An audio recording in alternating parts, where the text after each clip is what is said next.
Alrighty guys, we're back for Gruul Food, and this is a Bloomburrow Standard Brew, and I'm Red Cat. Let's briefly go over the deck, then hop right into some ranked. But first things first, this is a suggestion over in the Discord, so thank you so much for the suggestion. It's gonna be a fun one. We have 3 for the common good in here. It's double X and a green, sorcery speed. Create X tokens that are copies of target token you control. Then tokens you control gain indestructible until end of turn, and then you gain 1 life for each token you control. So what's neat about this is X can be 0, 1 green mana, sorcery speed, you gain 1 life for each token you control. That's pretty neat, man, and I think in a deck list like this, that could actually be a significant amount of life for just 1 green mana. So we do have a bunch of token generators in here, like 3 Awaken the Woods, X and double green sorcery speed, create X 1/1 green forest dryad land creature tokens. It gives us a little note there. They are affected by summoning sickness. That's pretty neat, man, because that's a pretty good ramp and, of course, really fits that token theme. And then that'll, of course, work well with our top-end Nissa, Ascended Animist. 7 mana, 7 loyalty, legendary planeswalker, but 2 of those mana is actually completed mana as well. So you could also just, instead of paying the green, pay the 2 life. So it could be a 5 mana. But when you do that for each of the Phyrexian mana that you pay life for, it enters with 2 fewer loyalty counters on it. It's been a while since we've seen a lot of these seeing play, so I thought I'd go over that real quick, just in case. So for the +1 on here, you get to create an XX green Phyrexian horror creature token where X is Nissa Ascended Animist's loyalty. That token should work pretty well with the for the common good. And then it has a -1, destroy target artifact or enchantment. There's a lot that we can hit with that. Then the -7, until end of turn, creatures you control get +1/+1 for each forest you control and gain trample as well. So yeah, it does pair very nicely with the Awaken the Woods. Might as well finish going over the top end real quick. We have a couple of Vaultborn Tyrants in here just as a nice beefy top end creature that I suppose could be your choice of beefy top end creature. But what's nice about the Tyrant is when it dies, if it's not a token, you create a token that's a copy of it. So there you go, right? And then except it's an artifact in addition to its other types, has a pretty good ETB. So when it or another creature you control with power 4 or greater enters, you gain 3 life and you draw a card too. It's just a pretty powerful creature, right? A couple of Lukka, Bound to Ruin here. This is a 5 mana, 5 loyalty completed planeswalker. And the completed mana in the mana cost is actually Gruul completed mana. So that's interesting. So it has a +1 here where you can add a red and a green, spend this mana only to cast creature spells or activate abilities of creatures. Okay. Has a -1 where you create a 3/3 toxic Phyrexian beast. That's nice and a more token generation, right? Then it has a -4 where Lukka deals X damage divided as you choose among any number of target creatures and or planeswalkers where X is the greatest power among creatures you control as you activated this ability. So actually not half bad, right? Like some of these planeswalkers, it's kind of surprising that we don't see them pop up every now and then, maybe like as a one-of in certain builds. All right, Roxanne making the cut as a 4-of, guys, even though it's a legendary creature. It's a 5 mana, 4/3. When it enters or attacks, you create a tapped colorless artifact token named Meteorite. And when Meteorite enters, deals 2 damage to any target, and you can tap it to add 1 mana of any color. And then also on Roxanne here, whenever you tap an artifact token for mana, add 1 mana of any type that artifact token produced. Pretty cool, man. Pretty good. The last few times we played with Roxanne, it is a decent creature. It has a huge target on its back, of course, right? Because once it starts swinging and you start getting more meteorites, that's pretty crazy. Ramp really fast. So, of course, with Meteorite entering and dealing 2 damage, then that is going to be one of the great targets for the common good to go ahead and create a bunch of extra tokens of the Meteorite, or extra copy tokens, whatever we want to call them. So I called it Gruul Food, though. Where's the food, man? Well, we have a couple Bristlebud Farmers. That should do the thing. We have a couple Knight of the Sweet's Revenge as well. It's a 4 mana enchantment. When it enters, you create a food token. Foods you control have tap, add a green. So that's pretty cool. That'll pair nicely with that Roxanne bottom ability too. Then also for 5 and double green, you can sacrifice Knight of the Sweet's Revenge.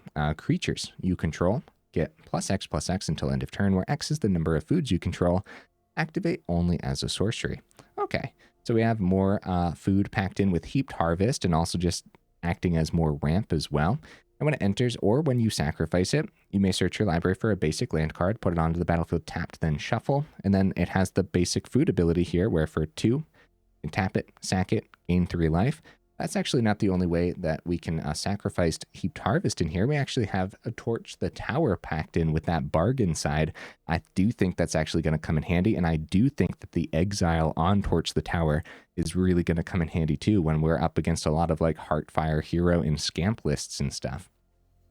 So that's not the only removal packed in though. We do have Legion Extruder as a 4 of actually. So more ways to generate tokens and just hopefully more ways to pop important creatures that the opponent's playing. So when it enters, deals 2 damage to any target. Then you can pay 2, tap it, sacrifice an artifact, create a 3/3 colorless golem artifact. And that's another way you could sacrifice the Heaped Harvest too, and then you actually ramp that way as well. If you have a Pawpatch Formation, you get to choose one of these at instant speed. You get to destroy target creature with flying, or destroy an enchantment, or draw a card and create a food token. Actually really like this card.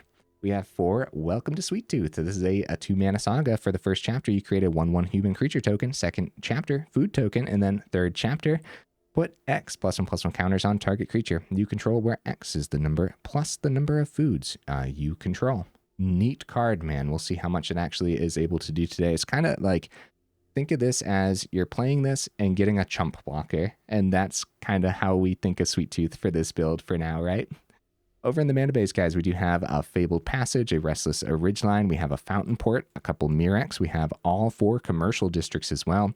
Don't forget this counts as a mountain and a forest, which is pretty neat. Leaning towards the green because that's what the deck is leaning towards. Honorable mentions, guys. I thought about Candy Trail. I thought about Molten Duplication. For some reason, I can't click on these. There we go. Thought about Dance of the Tumbleweeds. Terror of the Peaks could have been cool. Calamity, Nexus of Becoming, Skullport Nexus, as well as World Soul's Rage. I did consider all of these cards, so I guess honorable mentions for a reason. Okay, guys, I do my dandiest to save the more in-depth discussion for the end of the video, and sometimes I fail, so... Either way, let's go ahead, take this into some ranked and see how we do.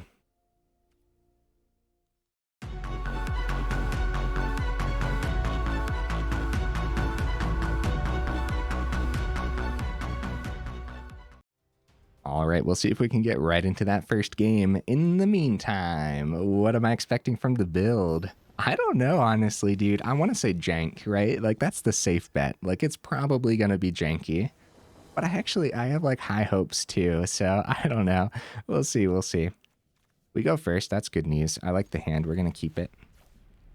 Get the ridge line down. I should have played the district for the surveil. I don't know why I didn't do that. That's okay though. Heaped Harvest is good. Get that turn 2 instead of like the guaranteed turn 3. That way like the saga rolls through a little faster. If it was a different turn 2, then I would have considered district for the turn to have the guaranteed harvest for the ramp. Like if this was the Legion card instead. All right, get the district, get the surveil.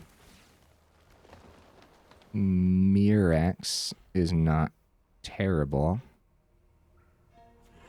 But I don't want more mana just right now. Well, yeah, Mirrex is a tough one to send, but at least we have the Restless Ridgeline on the board.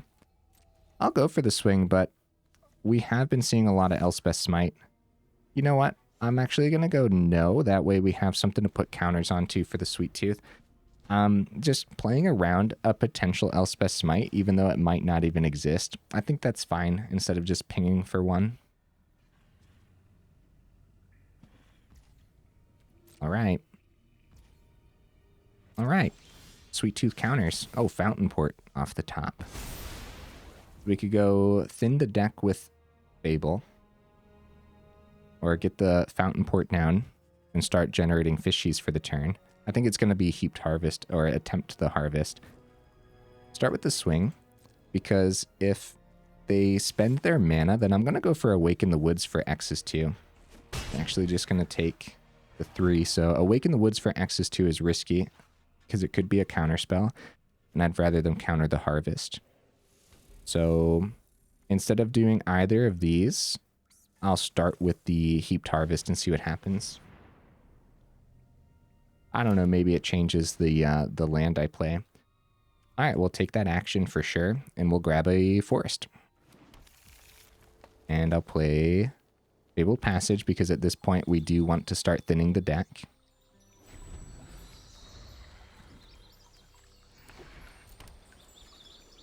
Fourth comes down from the opponent. Looks like they might be passing it back, guys. Yeah, they got to get ready for the counter spells, or with some counter spells, right? As we're ramping into something, and they know that much.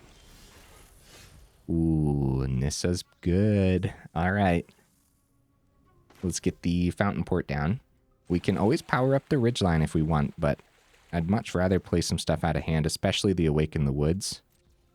Like, we play Awaken the Woods number 1, go as wide as possible. I don't think it's going to land, though. But if we go as wide as possible here, so X is 4, they get 1 board wipe out of the opponent's hand and then try the other one. If they stick around, we'll have Nissa. We're actually 1 mana short from playing the full-blown Nissa, though. If we go X is 2, we'll have Heaped Harvest open instead, and we'll be playing around certain counter spells, but not all of them. All right. Yeah, we're not going to go full-blown Awaken. They have 4 mana open. Wow. It lands without any issue. Okay. So I wanted to keep the 2 open. Now we have the Heaped Harvest sacrifice, which will, oh, temporary lockdown. Well, they're going to take our food here, too. Still got 2 mana open as well if they want to counter one of our big things.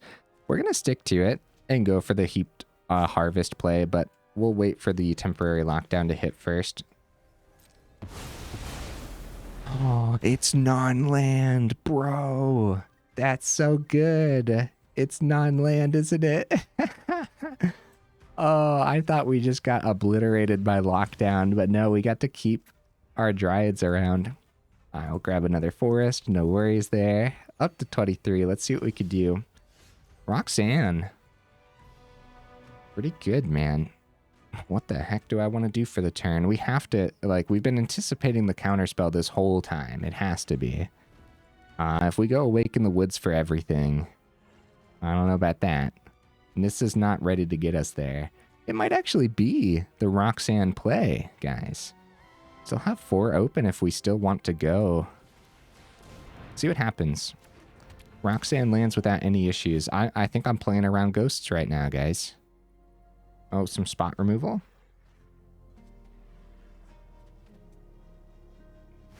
I don't know what we're up against necessarily. So we can still go Awaken the Woods for 2. But again, like a full-blown board wipe would be devastating. Like Sunfall or something. Nah, I'll go for it. X is 2 again. It's a little bit weird not just like maxing out the X on the Awaken the Woods, but like we're playing around specific things. Or trying to, right? Apparently we're not really. The Get Lost tells me it might not be a board wipe. We might have a great chance here to try to get the Nissa down and just boost our Dryads with the -7. But it depends what they keep open. 6th mana from the opponent. Temporary lockdown takes our tokens at the bottom, but not the Dryads. If they keep 3, we still have to be concerned about a counter spell. This has been a weird game, man. All right, let's just go for it. Let's do this. We're going to try the -7. If Nissa gets countered, it is what it is. We still have like Vaultborn Tyrant for next turn. Holy cow, Nissa's on the board. We got to try it, dude. We have to. -7. I don't know what the opponent could have. I really don't. I really don't know what it could be. We got there. Very nice. I don't know what I was playing around the whole time, but apparently no counter spells. I'll take it, dude. Our deck list totally did the thing. I think that maybe the opponent got a little unlucky, potentially. I don't know, man. Let's keep the ball rolling. Like, it seemed like they saw all the mana they needed to see, but realistically, we just don't know what was in their hand. Like, what else that possibly could have been.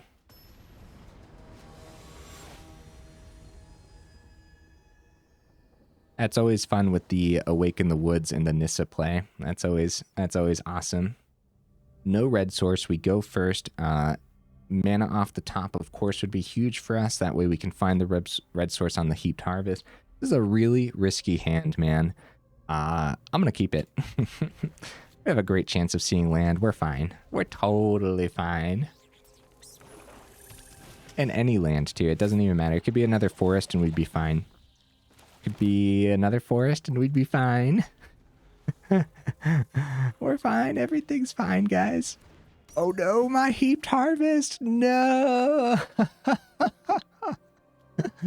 Deep Cavern Bat, get out of here!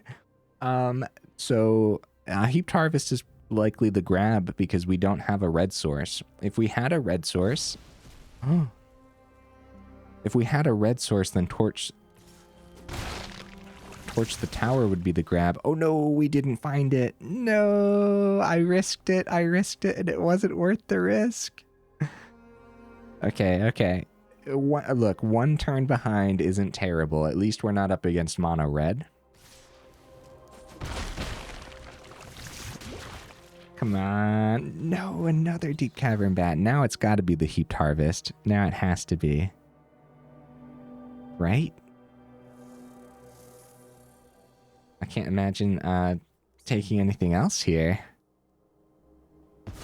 Okay, it was the Heaped Harvest. Knight of the Sweet's Revenge, number 2.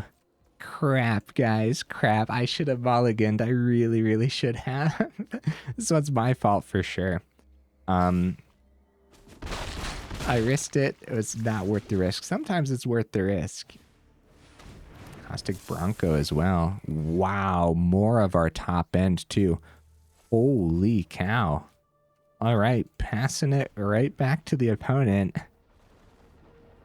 We do have like ramp and stuff packed in. We don't actually have too many lands packed. I believe we're just sitting right at 24, which is, I believe, a good amount for this deck list, but more than enough to see the third. We got there, guys. All right. Now we'll play our Heaped Harvest. Excuse me, Mr. Deep Cavern Bat. Can you pass that back to me, please? Please? Awaken the Woods for 1. Oh, dear. Oh, dear. I apologize, guys. Oh, man. We can take it all, actually. Their swings have been really, really, weak, I guess, is what I'm looking for. Like, it's just a bunch of 1/1s, you know? So we've actually been able to survive for quite some time. Roxanne is a good grab because if they find a way to deal with the other one. So if we see mana off the top and it happens to be untapped, which I would say is still... Oh, they found a cut down for the Dryad anyway, so now it doesn't really matter. But if we found an untapped source, play the Roxanne, we could pop one of the bats. Roxanne blocks relatively decent, but it doesn't block the Preacher well. We'll let the opponent play this out for sure. Torch the tower. It's actually not half bad. As a matter of fact, if we were able to, like, keep... Well, yeah, this would have been an uphill battle, right? If we saw the mana we needed, triple bats is rough because they would have been disrupting us with crazy tempo this whole time. If we kept the Dryad, we could have played the Heaped Harvest on the same turn, a little bit of ramp. Good game, opponent. Good game. They found all 4 of their Deep Cavern Bats. Yeah, dude, this would have been rough for sure. Though seeing mana on time, of course, would have helped, but the bat helping them grab whatever they think we're going to play on the next turn would have been way too much. to deal with this hand in particular, I would say. But you never know. Yeah, we also don't have too many ways to get the bats out of the air, but the Roxanne does that pretty well with the Meteorite ETB. All right, let's keep the ball rolling, dude. I actually have an amount of confidence with this list that I'm not sure if I should have or not. Like I feel pretty good with it. I'm not saying I'm playing it pretty good. I just mean like it's like a comforting feeling. I don't know. Of course, I always like these like big Gruul style lists. Actually, I'm always like a big fan of ramp. I feel like I should play more ramp. When it goes first, I love this hand. Absolutely adore this hand. All right, we'll start with the commercial district. I'm gonna keep that. We don't know what we're up against just yet. I think it's fine to keep that. Deep Cavern Bat. So this is what I mean by tempo, right? They take Sweettooth, so we don't have a turn 2. But then at least we have Torch the Tower. But Deep Cavern Bat number 2 could come down. Oh, they're giving us a turn 2 play. So Pawpatch Formation can kill creatures with flying too. Great reason to keep that on top against Golgari. So let's go ahead. Forest, welcome to Sweettooth. Not worried about the bat for now. If they go bat number 2, take the formation, like it is what it is. They just have a couple flying bats for a little bit of time.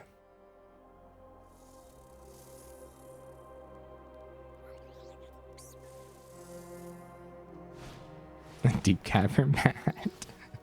Pawpatch Formation, right? Although Heaped Harvest would be a really good grab.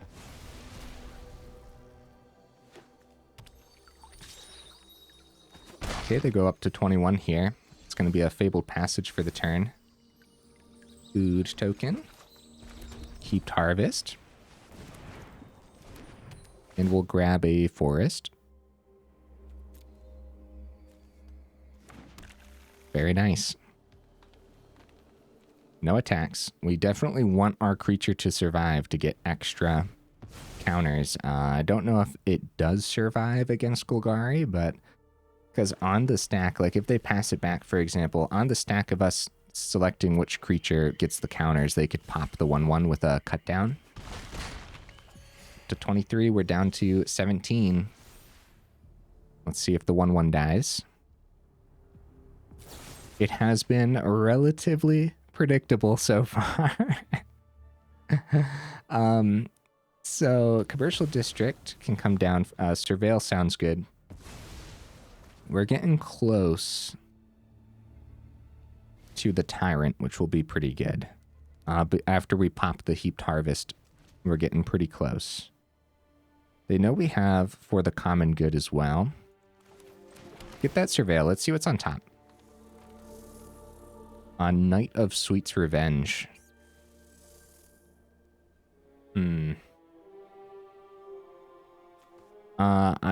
I still want this in the deck list. We're gonna be shuffling the Heaped Harvest. So that's actually, yeah. If we didn't want this in the deck list right now, we'd send it to the grave.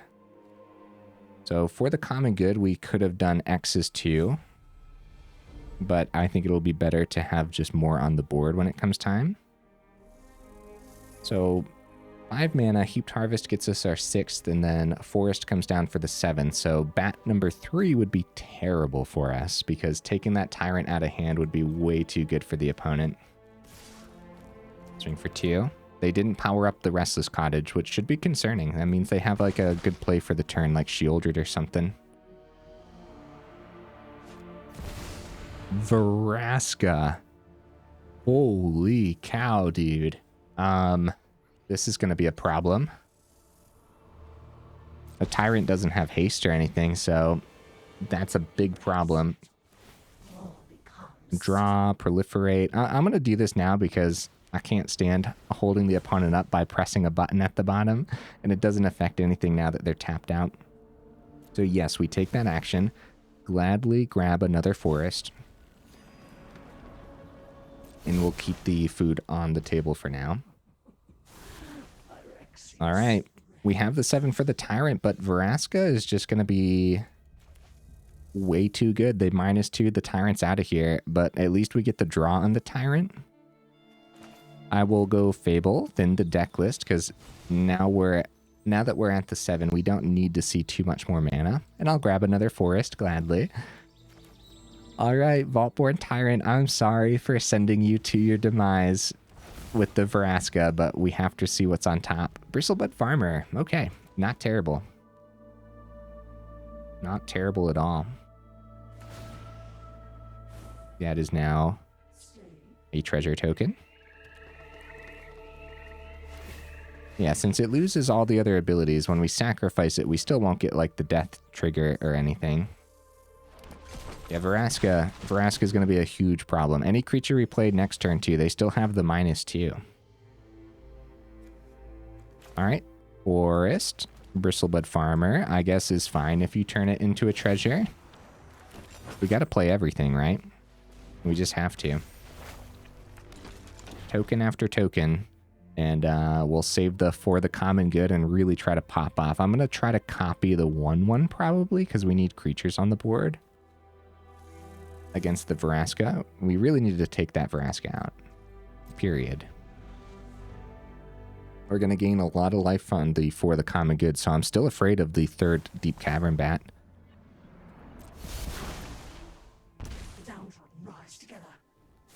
Vraska helping them keep their hand nice and stocked up as well. Some generic spot removal for the farmer. And hopefully we get to keep that 1/1 around, guys. That's going to be very important. But probably unlikely. Duress, no! My for the common good! That's rough, man. Alright, we'll top deck another one. No worries at all. Oh, that's brutal, though. We had, I mean, it's just a 1/1 that we're copying for now. But, like, I really wanted to see that do something. Restless Ridgeline. Man, that would have been great earlier instead of a district. That's okay, though. Yeah, the problem here is we have to deal with the Vraska. But how? And so Ridgeline would have been a way to do that. But also, they would have known that we had the Ridgeline, so their plays would have been a little different, right? I guess we should swing. I guess we should. See what happens. Vraska down to 3, at least. Dude, losing that for the common good feels so bad. The duress hitting its mark. They go 0 on the Vraska. It goes back up to 4. Oh. That kind of sucks. They activated our Saga early, but I guess we still got the counters. I guess that's something, right? Could we have full controlled, powered up the Ridgeline to get the counters on that? Would that have worked? I'm going to activate one of the foods. We still want a lot of food on the table, I would say, but we're getting a little low, and while we have all this extra mana, we should gain a little bit of life. Legion Extruder is actually great, dude. Awesome. So, they have the cottage. We power up Ridgeline. The cottage blocks the Ridgeline really well, but we'll swing there. They might just chump the 6/6 instead. Let's just keep the Ridgeline back for now. I don't want to lose it to something silly, like an easy block from the opponent. Gonna be some generic spot removal. And they still would have had enough to power up the cottage to pop the Ridgeline, so that would have been pretty brutal. That would have been a rough turn. So Legion Extruder, and we'll go 2 damage to the Vraska, of course, because we're doing our best to stop they're getting a lot of value from this one Planeswalker is what I'm getting at. So we do have the Extruder ability, but we do want to save it for the opponent's turn. We'll probably start by sacrificing the Vaultborn Tyrant since it's doing nothing else right now.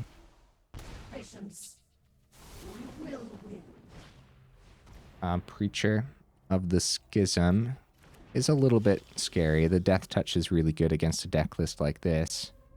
Like they're finally powering up a Restless Cottage, trying to get a bit more through here. Our 3/3 can't block it well.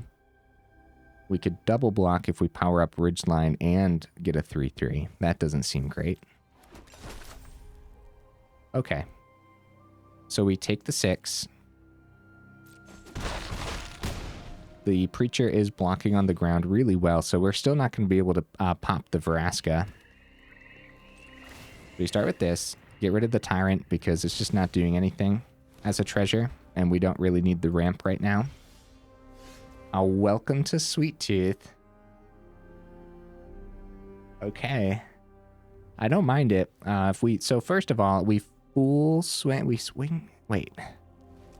How do we want to do this? We're going to lose the Ridgeline to the Death Touch regardless. We have to trade the Ridgeline for the Vraska, dude. It's just generating way too much value.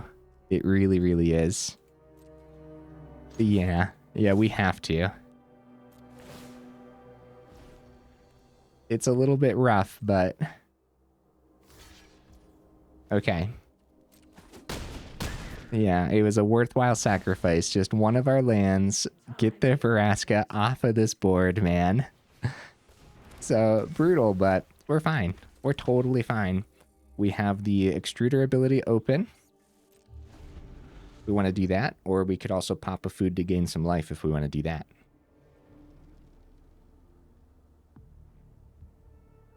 All right, yeah, tough game. Pillage the Bog for X is 18. Uh-oh. Uh-oh, guys. They get to grab whatever the heck they want here. Honestly, another Vraska would be devastating. That would be absolutely horrible. They're thinking, and I don't blame them. Looking through 18 different cards is kind of wild.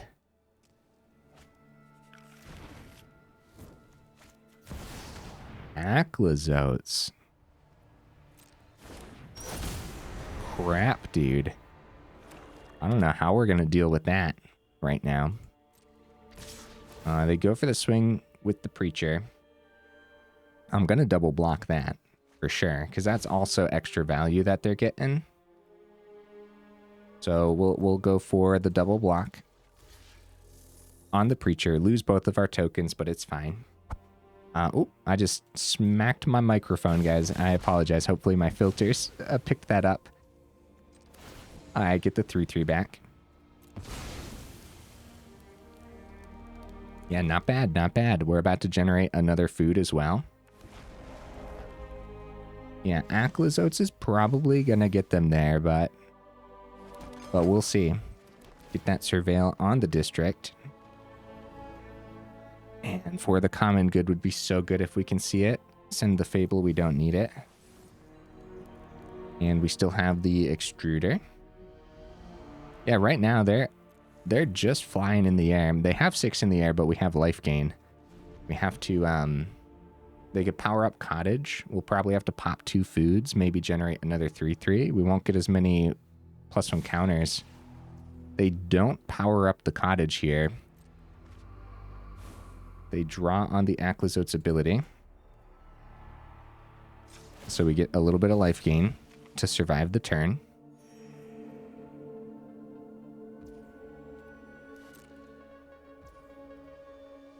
We go back down to 3. Kind of on the edge of my seat a little bit here because I think 4 common good could potentially pull us back into this, guys. I do think that. We have so much mana. What would the X on for the common good be? X is 4, maybe? X is 3? Oh no, it's land. It's land, guys. Well, we can gain just a little bit. It looks like it's going to be some spot removal. on the stack? No, maybe not. Go for the Throat can't hit these artifacts, so... Alright. It was land. We do nothing. They have 6 in the air no matter what, unfortunately, guys. But we will do it. We'll play it out completely. Sacrifice the food. Go up to 6. These deep cavern bats actually sticking around for the whole game really says something, man. Maybe we should have went Legion Extruder, 2 damage instead of hitting the Vraska, right? Because I was all focused on Vraska. If we would have Legion Extruder onto the Pawpatch Formation, then we could have popped the Deep Cavern Bat with the Pawpatch Formation's ability, then had Torch the Tower available for Vraska. Guys, I think there were different ways that I could have played that out, and maybe we won't blame the deck list there. Yeah, I'm not 100% certain. Heck yeah, I still had fun. All right, guys, we're going to try one more, even though we're 35 minutes in. But real quick here, I have to pause the recording, and I'll be right back.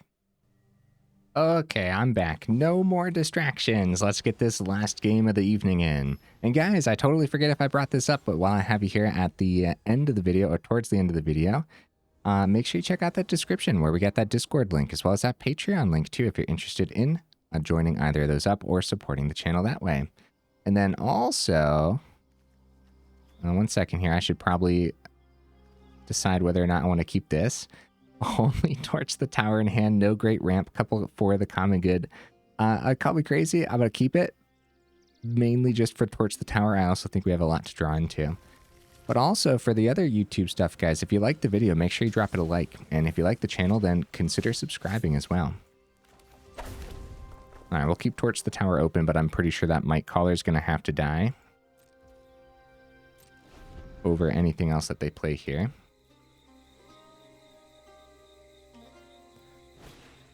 Oh, that's a problem too. I don't know.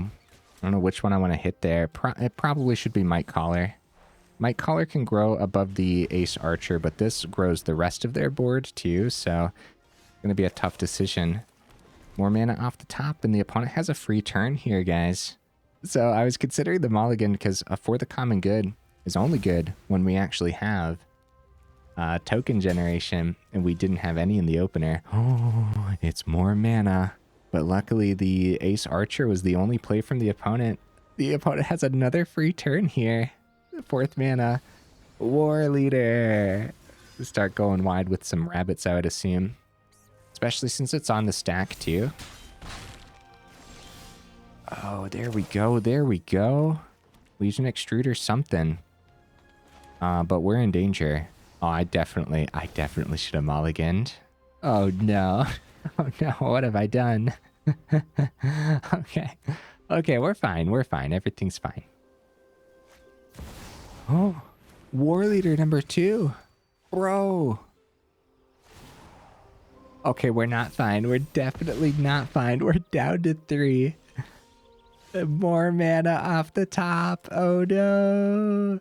We do have the Ridgeline power up, but we're dead no matter what here. I don't know what we could have seen. A better hand, right? A better lineup. So I should have mulliganed, seen if I could have found that. And something else to consider too is actually just going to be some board wipes for the build, right? But I don't necessarily want to just pack Brotherhood's End in here. So what are our options, you know? They go Oak Hollow for the 2 rabbits that they generated off the War Leader. That's really good, man. Good game opponent. No matter where we block, that is it. That's not the greatest last game of the evening, guys. It was only 3 minutes. But alas, it should probably be the last one of the evening because we're about 40 minutes in and I have a thing or two to say about this deck list. First of all, 25% win rate. That's probably about right, guys. It's pretty darn janky, but let's actually bring up the deck list here before we talk about it. Gruul food. Oh, buddy, I could have played this one out much better too. This is one of those deck lists that I wish I would have practiced with a little bit more. Because there's a lot of there's a lot to think about. Even though it doesn't look like it. It looks like, yeah, slam some food, sacrifice some food, and be happy about it, then play your big things after all that, right? But there's some decisions, and yeah, it might have just been me, honestly. Maybe it is a relatively easy deck list to actually operate, but... All right, for the common good, being a 3 of. In that last game, you guys saw, that was no good. I should have mulliganed. But at the same time, guys, in the game before that, for the common good, a couple times over, would have been amazing. So I think I like the 3 of. I would not go up to 4 of them. And if you don't have 3 and you only have 2, then just play the 2 and play some more removal. And generally speaking, that's not going to hurt anything, just adding some more removal to the list. Oh, guys. Oh, I should have said this right away. Put this on the do not craft list, period, bro. I don't care if it was me in every single game. I don't think it's going to hold up, even though it's fun. And I said, like, this type of deck is like comforting to me. It's too expensive, dude. Look at this. Awaken the Woods is mythic. All the planeswalkers, of course, are mythic. So mythic on Nissa, mythic on Lukka. We got mythic on the Vaultborn Tyrant, mythic on the Extruder, mythic on the Farmer. That's not funny, dude. And we also have some rares, of course, too, right? Roxanne, all 4 of those rare. The for the common good is rare as well. Here's some commons. Heaped Harvest and Torch the Tower are commons. Then we got our uncommons here. And then don't forget all the mana base is rare too, but that's a little bit more forgiving since you can use those in other builds. But that is very, very look at all those mythics, dude. Yeah, put it on the do not craft list. I don't like how I arranged it. I'll go over it again here. So it's going to be janky. It's on the do not craft list. But why do I think it's comforting? I think it might just be, I really like ramp decks. And there's something about this one that that's really pleasing to me. Maybe it's just the fact that it's a ramp build that has red in it too, right? I also really like Roxanne. Roxanne's awesome. Luckily, I talked about a lot of the deck list at the beginning this time. Like I always say, like I do my damnedest to save the more in-depth discussion for the end of the video, right? But this time I really didn't. I talked about the deck list for over 7 minutes at the beginning. So mainly we just have to focus on what we saw in those games. And what we saw was the combo between Awaken the Woods and Nissa is very powerful when you pull it off. It's definitely worth having those in here. Awaken the Woods is another one that we could probably consider just a 2 of instead. You go down to 2 for the common good and 2 Awaken the Woods and just go up 2 more pieces of spot removal. I think you'd be pretty happy about that. And spot removal, that can pick up a lot. Like that's important. Like hit planeswalkers too. We're seeing a lot of Liliana, and we are seeing Vraska pop up in Golgari lists, so got to watch out for that Vraska. We're seeing Ral pop up in Izzet lists, and these are planeswalkers that can single-handedly create way too much value that you just can't compete with because they have like plus abilities that either put cards into their hand or plus abilities that drain cards out of our hand, or plus abilities that put a bunch of chump blockers on the board, or anything like that, right? For this deck, we have minus abilities that give us tokens, but luckily these tokens are pretty beefy. No. Nissa is a plus ability. I don't know what I'm thinking here, guys. I went over this at the beginning and I said, it's been out for a while, but I thought I'd go over it because we don't see it often. There's an example of not seeing it often, right? I thought... For a second there, I thought that these roles were switched. I thought the +1 was the destroy artifact and enchant. I thought the -1 was the token. No, it's the other way around. So yeah, Nissa's great, dude. I wonder if we actually just want to like switch that to the main build around.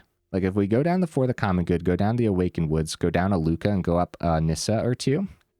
And then lean heavier into the forests and just lean heavier into some ramp. Drop a couple extruders too. Like we'll have like the token theme and the food theme would be underneath the theme of maybe generating some extra early creatures that we then drop the -7 on the Nissa. That's a possibility. That's something to consider. At that point, though, we're changing the deck list way too much. So I just thought I'd bring it up as a little neat idea. Maybe we should build a deck soon that has Nissa as the main build around and the main ramp target, right?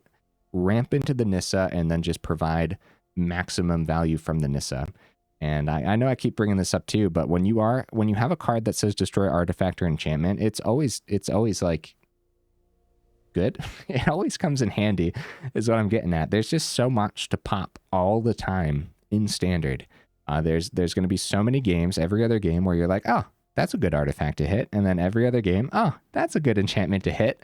So yeah, no, I think we should revisit Nissa as a main build around sometime soon.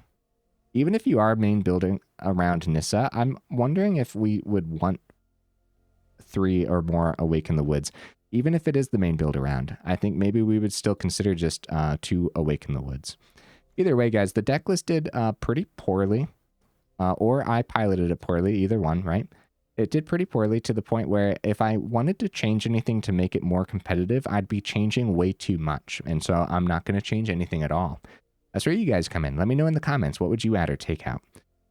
Either way, also guys, Fabled Passage, this is an old version when I put it up on Aether Hub and down in the description. I'll try my best to remember to put the new version of Fabled Passage, but always keep an eye on that, guys. You don't want to craft rares where you don't have to, so maybe you also have some older versions. It is a reprint though, so always keep an eye on those rare or mythic reprints and stuff.